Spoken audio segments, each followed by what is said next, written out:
The place was dark. It was always dark.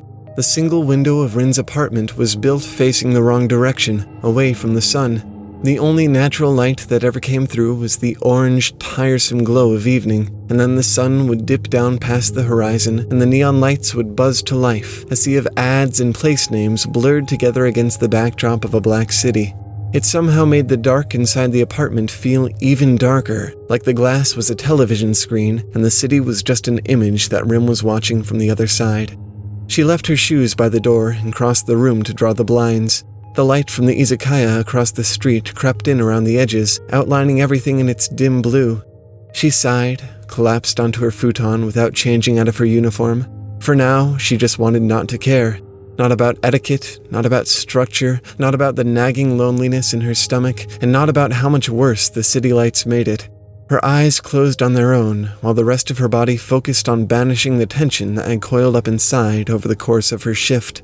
She breathed, slow breath in, slow breath out, and she watched the darkness behind her eyelids. It wasn't helping. Too much going on inside her brain for the void to do what it was supposed to. Too many faces.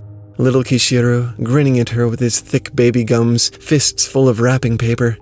Yuki. She opened her eyes. Those names didn't belong in her head. Not anymore. Every time she thought enough time had lapsed for her wounds to heal over, they started to burn beneath the surface like some kind of chronic infection. She shifted onto her knees and told the lights to turn on.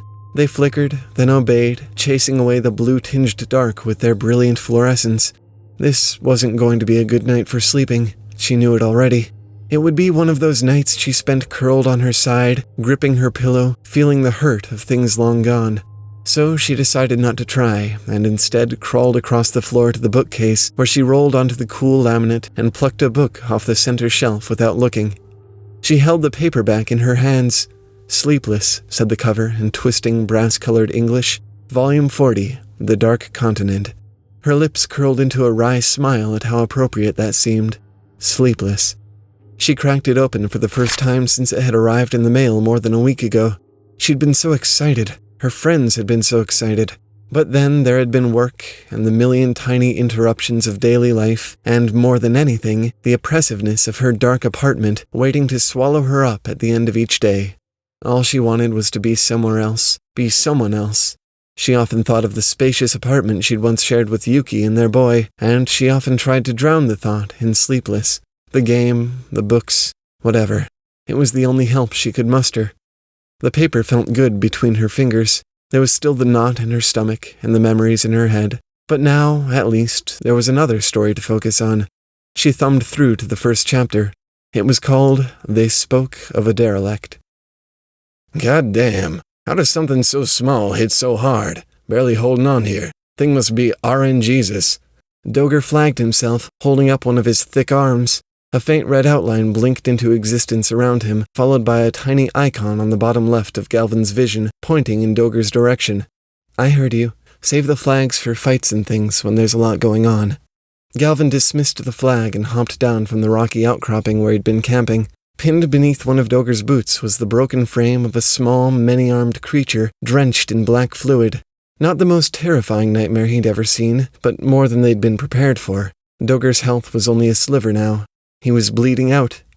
2 choices, said Galvin, searching his medical bag. An inventory display opened in digital space, hanging in front of him like a pane of glass, invisible to everyone but him. Do you want a shot of catharsis wound tonic, or should I put you under a cathartic healing trance? Doger stroked his beard thoughtfully. Tonics are faster, right? I mean, I'm right on the brink here. Probably have 30 seconds before I die to bleeding. I don't know. Does the trance prevent bleed damage? Galvin nodded, selected a brass pendulum from his inventory, and pulled it from the bag. It does, and I only have so much tonic. I think it would be better for all of us if I saved it. All right then. Trance. He unwound the pendulum and dangled it in front of Doger. His and Doger's avatars fell into a mutual animation, Galvin swinging the charm back and forth, Doger following it with his eyes, shoulders slumping as he fell under the spell. Hey, Wicked, said Doger, voice conflicting with his animation. You want to let us know beforehand next time something hits 4 times at once? Probably be helpful so I don't, die. Wicket was standing a ways off, safe from harm. Galvin looked over Doger's massive hunched form at her. She was repairing dream catchers, stretching cords back and forth across the bent wooden frames. She shrugged, sending the feathers and baubles on her outfit dancing. Hazards of playing the game right. If you want to go back to farming spooks, by all means. But Galvin and I, she shot him a conspiratorial smile. We're after something bigger. Galvin felt his cheeks flush outside the game. He shrugged. Please, what are you gonna do? The mutual animation ended, and Doger's avatar snapped into his standing position, gesturing incredulously toward Wicket. Put him in a trance and then beat him to death with dream catchers? Nah, you want to stand up to the real toothy nightmares, you're gonna need two things.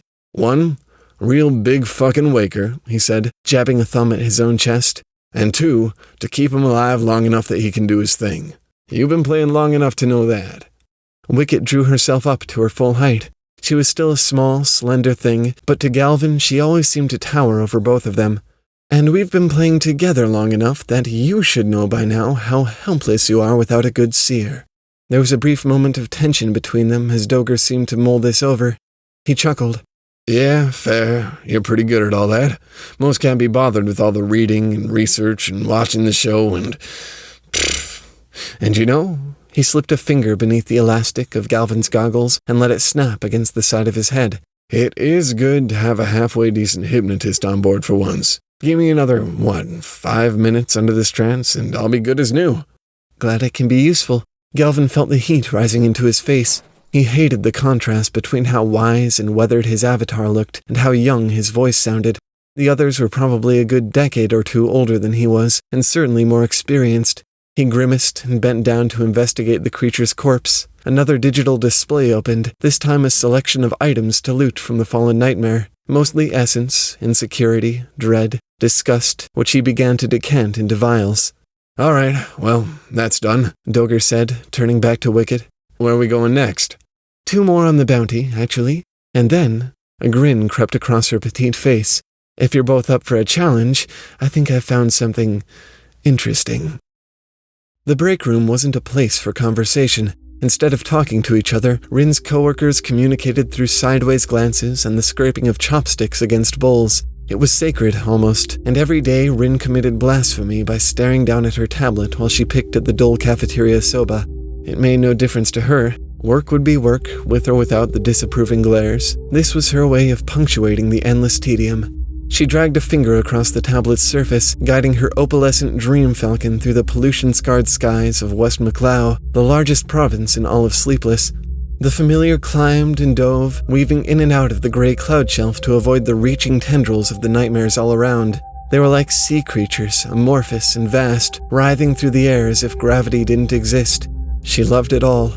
The tablet companion wasn't a replacement for the game itself, but it gave her a way to stay connected while she was away from her dive gear. The world map she was exploring was accurate and up to date. There was just no way for her to interact with it. Not from inside the app. It was simply her way of scouting, searching out the hidden content she'd read about in the novels, that she'd seen in the animated series. Her way of giving back to the party. It was good to feel useful to someone. Really good. The only other time she'd felt this way had been back when she was still with Yuki. He'd go out to work, and she'd watch over Kichiro as he toddled about, protecting him from his own curiosity. Thinking about it put a pit in her stomach. 13 years, and sometimes it still haunted her so fiercely that she could barely bring herself to play the game at all. In Yuki's words, it made her impossible, antisocial, lazy, unattractive. And so he'd left, and it hurt all the time. But Sleepless, it helped her to cope. Not with pain, she'd been happy back then, but with life in general. The strangeness of social interaction, which was something she'd never quite been able to grasp. The mundanity of existing. The game made her happy in spite of her reality. Whether that justified the countless hours she poured into it, she didn't know. She also didn't think it mattered. After a week of wallowing in her guilt and sorrow and frustration over the whole thing, it was a relief to be back. She guided the falcon down toward the shoreline, dodging ink-black nightmare tendrils on the way. There, floating on the dark waves, a massive, dilapidated vessel tethered to countless stakes driven into the stony shore. It didn't look seaworthy, but somehow it was still afloat. She wheeled in the sky above for a while, taking in the surroundings, memorizing the location. Just how the book had described it. They spoke of a derelict. Galvin could almost feel the motion of the ship as it cut through the white-tipped breakers. It rocked and swayed like a drunken behemoth beneath his feet, ancient timbers groaning as if it would splinter and fall to pieces with each swell.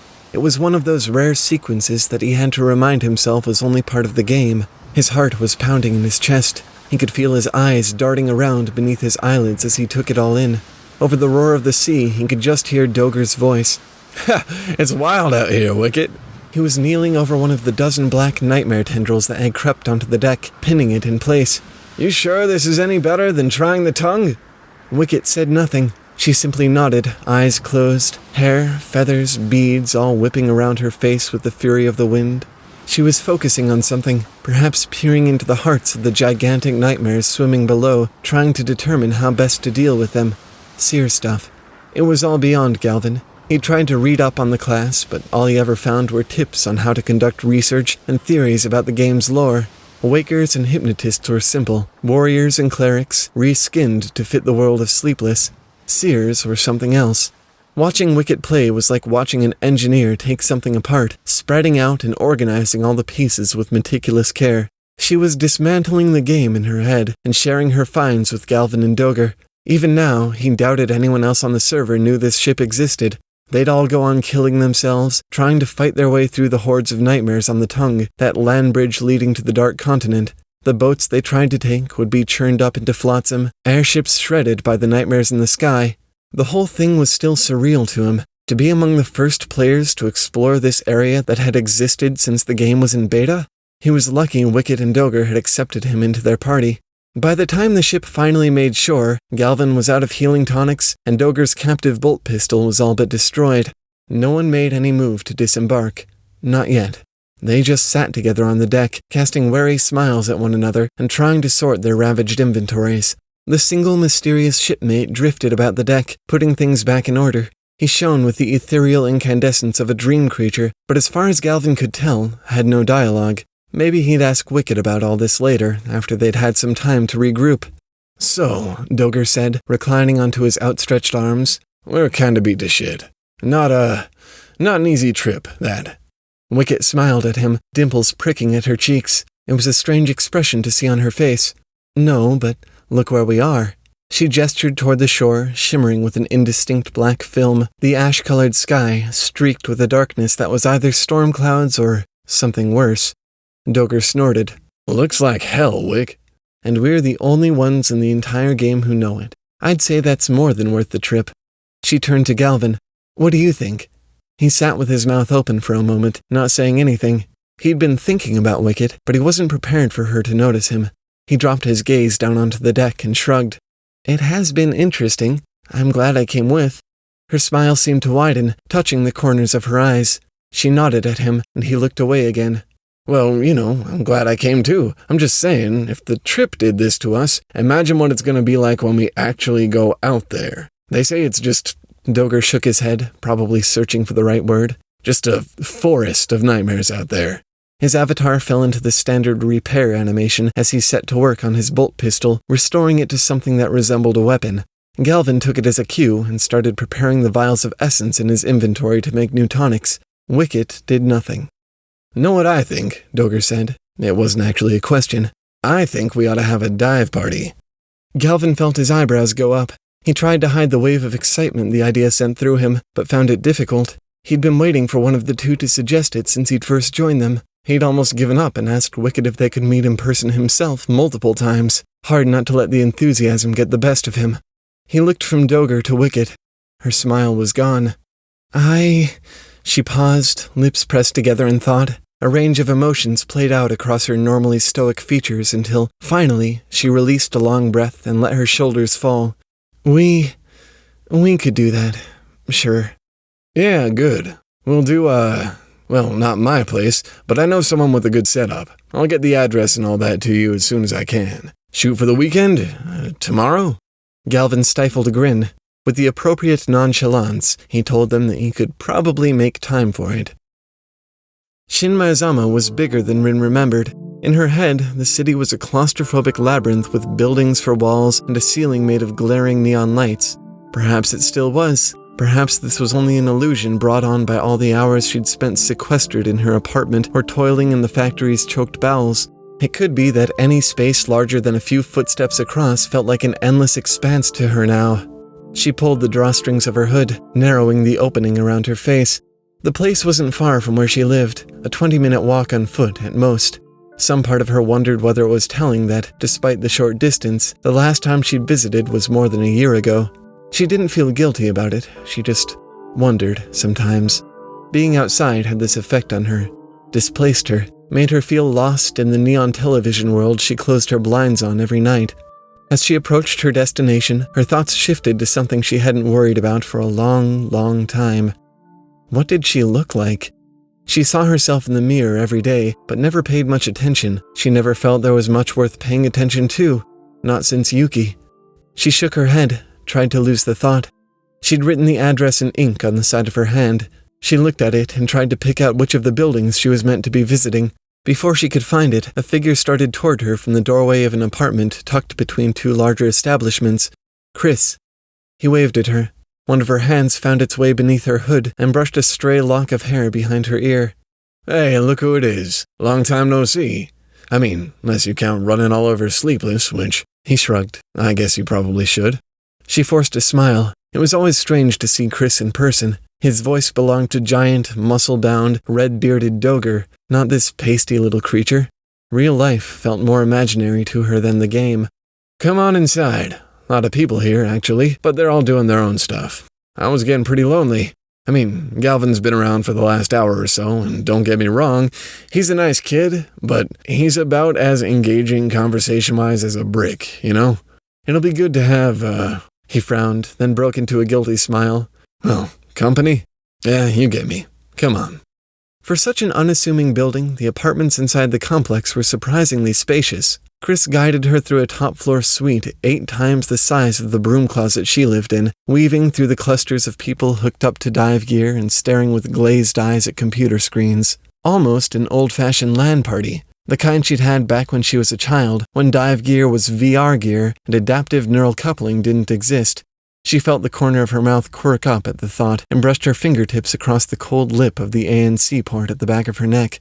Chris ushered her through a door at the end of a short hallway away from the rest of the party, which led to the second devoted dive room she'd ever seen. Empty, padded walls and floor, devoid of anything that could possibly cause injury to divers. She stepped in her socks onto the foam floor. You guys know each other for the most part, but Chris pulled the door closed behind him, gesturing toward the boy sitting in the corner across the room. Rin, this is our Galvin. Galvin, Wicked. He snorted, corrected himself.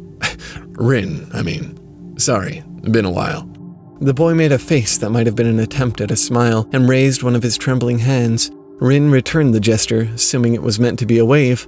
Looking at him, curled in the corner, holding his tablet in his hands like a life raft, she felt a sudden flood of something. Sympathy? She couldn't tell.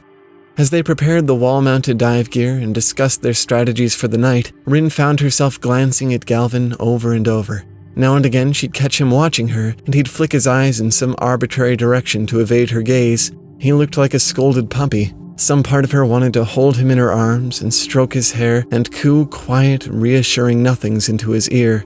How strange. Where was this coming from? She'd certainly never felt this way toward him in-game, but then his avatar had always been some old, silver-haired hypnotist. She frowned. There would be time to worry about this later. For now, there was a continent to explore. She took one of the wireless ANC receivers off the dive gear and plugged it into the port at the nape of her neck. The last thing she heard before she went under was Chris hooting like a sports fan as he plugged himself in. Her vision went dark.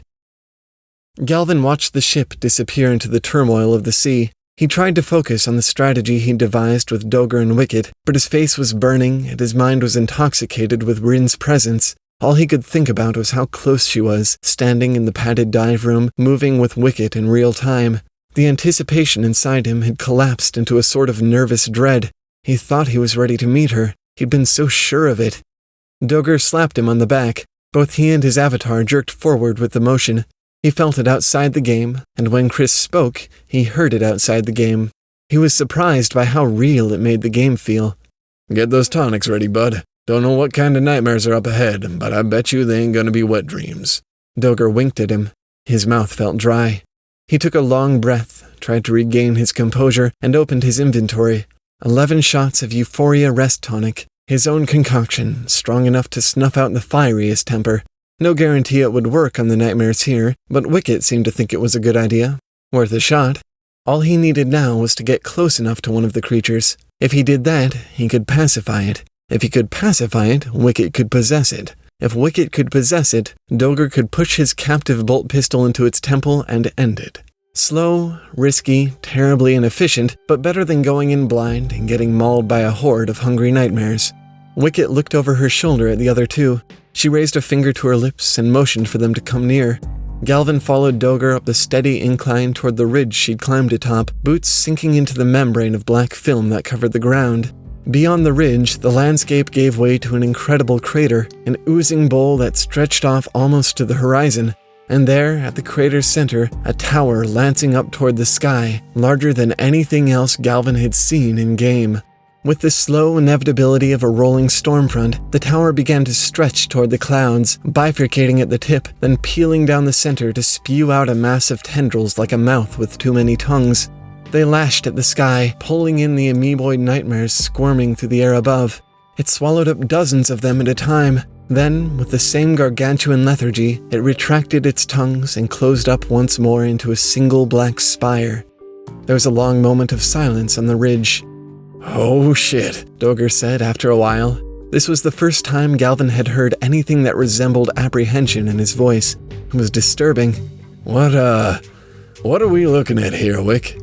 She closed her eyes, seemed to concentrate. Somnophage, very big nightmare that likes to eat other nightmares and dreams. Not much else to see in there, surprisingly. "Yeah, well, I'm thinking it might be a good idea to start somewhere else." She shrugged. "You might be right. I'll bet there are some nice dreams locked up in there, though." "Galvin?" He knew she would be looking at him, but he didn't meet her eyes. Instead, he continued to stare at the colossus in the crater, clenching a syringe in his trembling hand.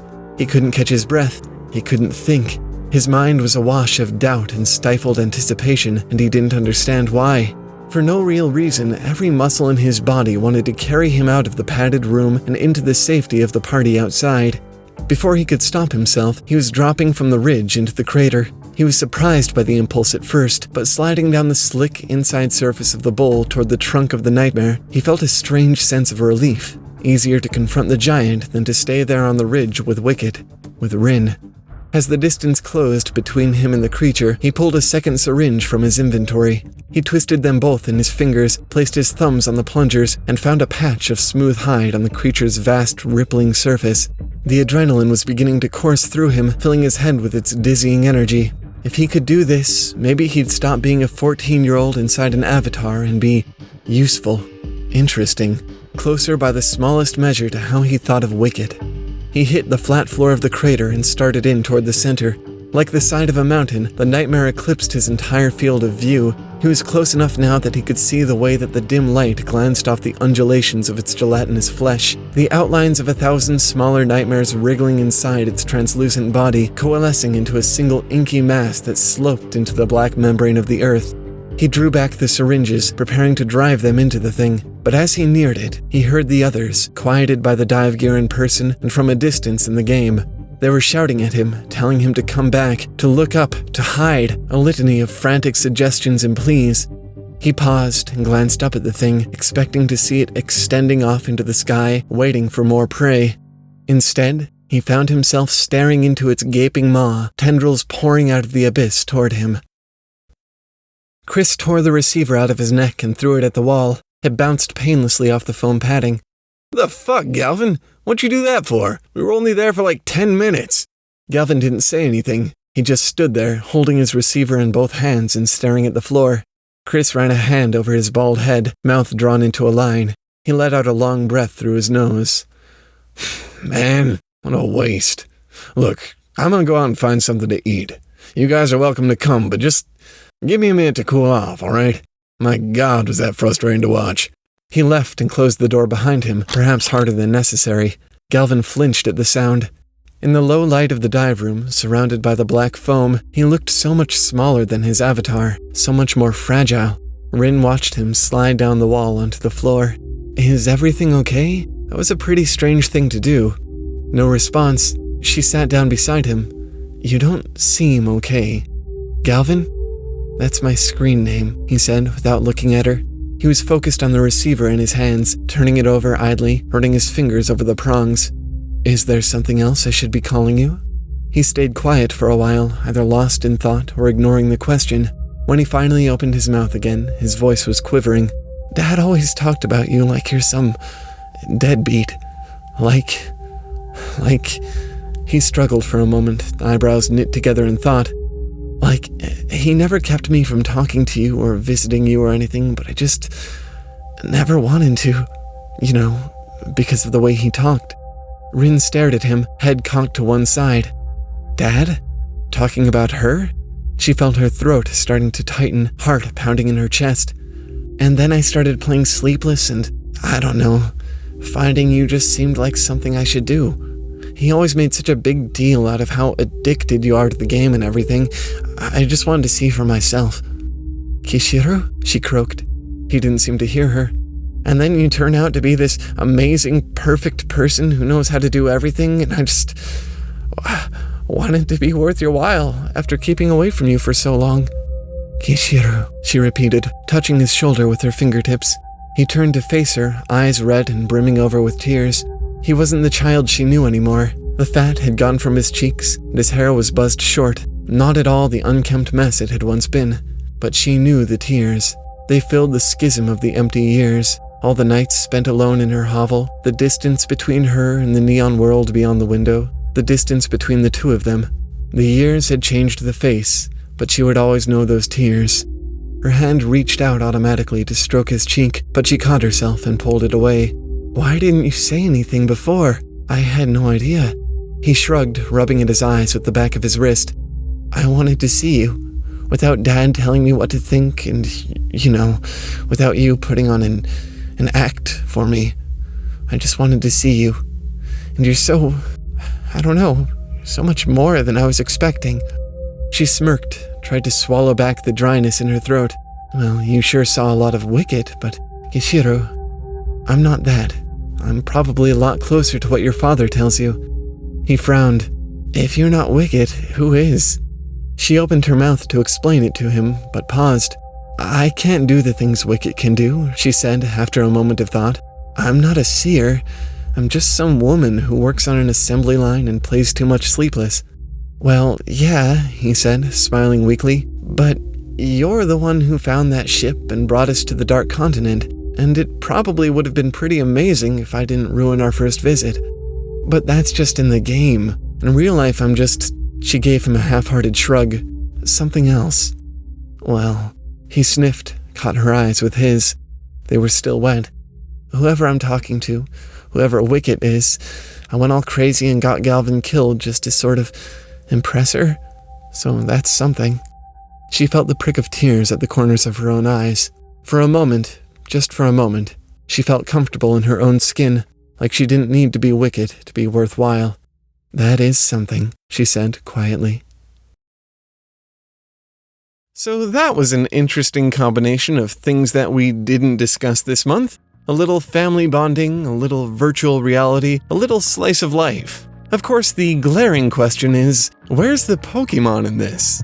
Well, like always, we're not looking to copy Pokemon or expand on it directly. We're trying to learn from it, and then use what we learn to create new stories. If you watched this month's other videos, you've probably already pieced together the angle we took for this one. Big emphasis on the impact of transmedia storytelling, how it can affect the lives of those who engage with it. There's definitely more hidden in there, but we'll leave that for you to find. We always look forward to your interpretations and your feedback. Anyway, thanks for watching, and keep making stuff up. We'll see you next month. Bye!